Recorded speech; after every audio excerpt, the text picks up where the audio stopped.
ఇప్పుడు 16 రోజులు చేసుకుంటున్నాం. పసికిల బాలాది అందరూ ఎలా ఉంటారని అడిగారు తల్లి. దానికి దయచేసి సమాధానం చెప్పు తల్లి. ప్రజలు నేను ఎదురు చూస్తున్నాను తల్లి. ఎందుకు చెప్పాలి రా బాలక్క, నేను సంతోషంగా వచ్చినాను అనుకుంటున్నా, క్రోధంతో వచ్చినా నేను మీతోటి. నేను ఎందుకు పలుకులిప్పాలా, ఎందుకు సమాధానం చెప్పాలా? నేను మీరు మాత్రం నా మాట ఏమైనా ఆచరిస్తుర్రా? లేదు కదా. మీరు అడిగిన దానికి నేను ఎందుకు సమాధానం చెప్పాలి?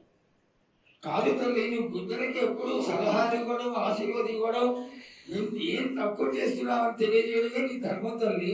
తల్లుగా మేమందరం కొలుచుకుంటూ ఉంటే నీ అనవసరమైన ఆగ్రహం చూపిస్తే అది సబబైనటువంటి విషయం కాదు తల్లి.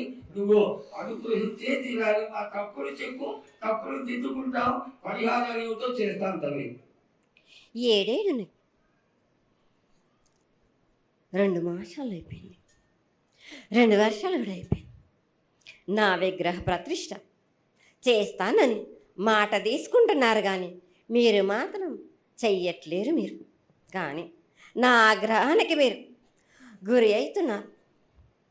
ఇప్పుడు మాత్రం నేను మీ మాట ప్రకారమే నేను 7 ఏళ్ళు నేను సంతోషంగా ఆనందంగా సరిపెట్టుకుంటున్నాను.